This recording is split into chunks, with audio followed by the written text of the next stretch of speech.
soal kemarin yang sempat sidang nih di Pradi kan, antara laporan Pak Hotma begitu juga laporan dengan Bang Hotman gitu, seperti itu.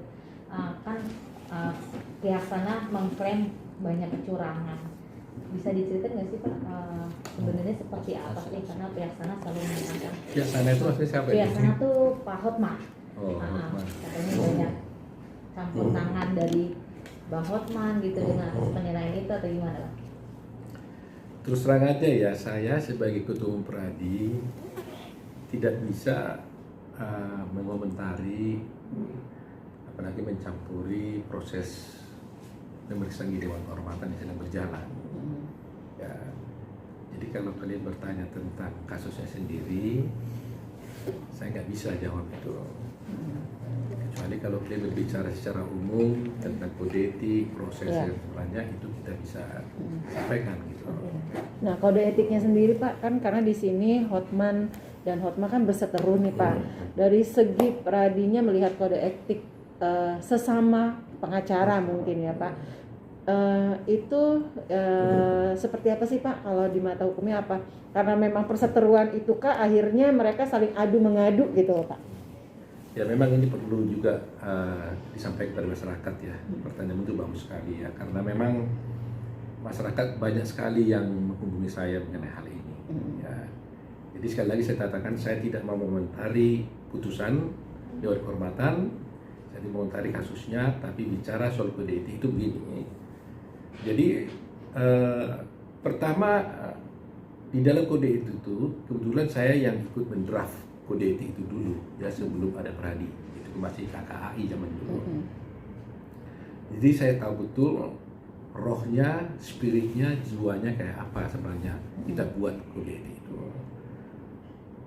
Pertama, di dalam pembukaan kode etik sendiri kita sebutkan bahwa advokat itu harus menjaga citra dan martabat advokat. Ini poin pertama.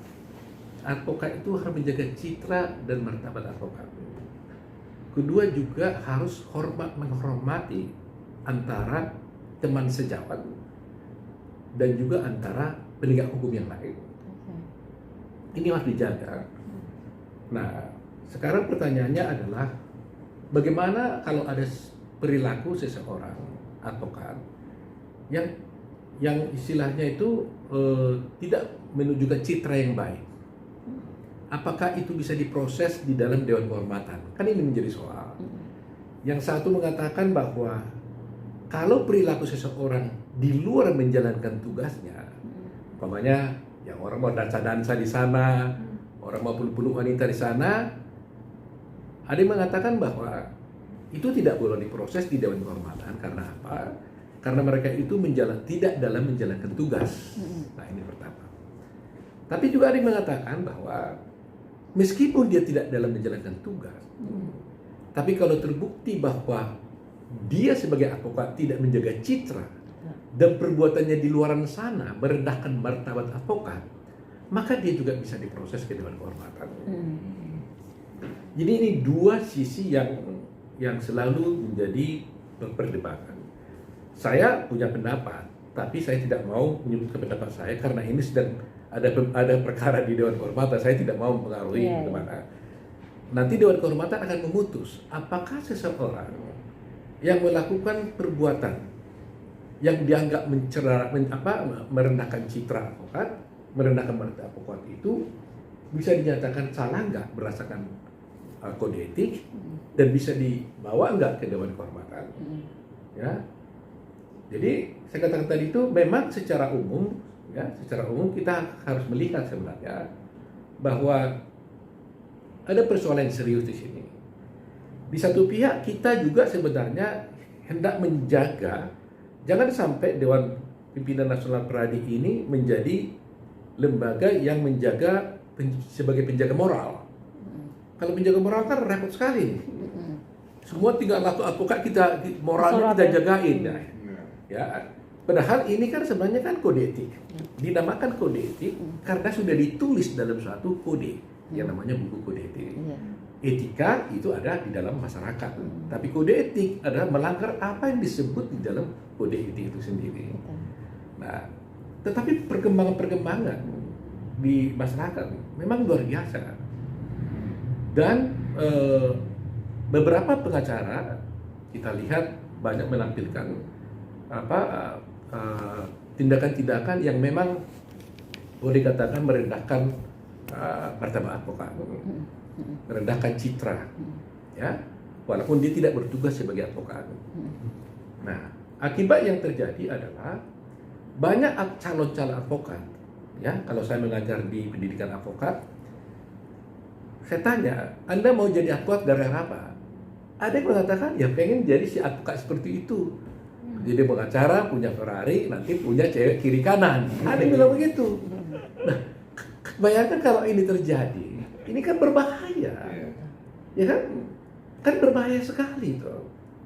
Karena dia punya motivasi jadi advokat itu adalah untuk seperti itu. Padahal seseorang advokat itu bukan itu ukuran suksesnya. Seseorang advokat tidak bisa diukur dia sukses, hebat, berhasil karena dia menang perkara. Tidak. Kalau saya menang perkara, belum tentu karena saya hebat. Bisa saja karena memang hukumnya bagus, ya tentunya menang. Orang punya utang ya setagi kalau ada buktinya ya tadi menang. Apakah saya gara-gara saya hebat? Walaupun kehebatan perlu untuk bisa menjaga hukum itu dengan baik. Kalau katakan saya menang perkara, saya hebat, nyogok pun bisa menang kok. Apakah hebat? Ya kan? Itu bukan ukuran. Ini perlu saya jelaskan pada masyarakat karena saya udah pusing juga menghadapi pertanyaan masyarakat karena mereka selalu menuntut saya kenapa Pradi tidak mengambil tindakan kalau ada perilaku advokat seperti ini. Terus saya didesak terus dari dulu loh. Selama ini saya selalu mengatakan bahwa saya tidak mau mencampuri karena saya anggap saya tidak mau terlalu jauh menggunakan kewenangan Pradi itu untuk mencampuri hak pribadi orang. Itu saya jangan. Tetapi memang seperti katakan tadi di dalam pembukaan kode etik advokat disebutkan setiap advokat itu harus menjaga citra, martabat advokat. Nah, apakah termasuk orang berdansa-dansa, peluk-peluk cewek di media televisi itu adalah merusak citra atau martabat advokat?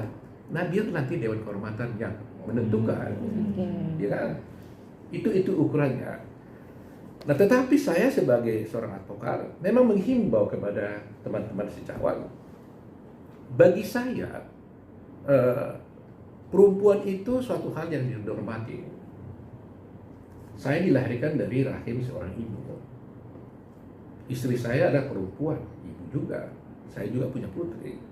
Jadi memang kita sebagai advokat itu harus juga menghormati perempuan. Yang notabene ibu-ibu kita juga. Gitu loh. Jadi kita tidak boleh juga terlalu mengatakan bahwa itu hak pribadi saya. Mungkin begitu ya. Tetapi harus tetap menghormati. Ya, saya jadi pembela ibu-ibu dulu ini sekarang ini jadinya. Karena tidak baik, ya Pak ya. Dan tapi juga saya harus sampaikan kepada perempuan, jangan juga mau dilecehkan juga gitu. Jangan diperlakukan cara murah juga gitu. Jadi kita nggak bisa menyalahkan juga seseorang kalau memperlakukan perempuannya seperti itu gitu ya. Jadi harus dua sisi. Tetapi kembali kepada kode etik adalah bahwa perilaku seorang advokat ya biar bagaimanapun harus tetap berada di dalam koridor yang tepat. Ya, jangan sampai melukai hati masyarakat, melukai hati para perempuan, melukai hati semua masyarakat lah ya. Karena kita nggak hidup di hutan kan, kita hidup bermasyarakat sehingga kita juga perlu memperhatikan kepentingan dan perasaan masyarakat.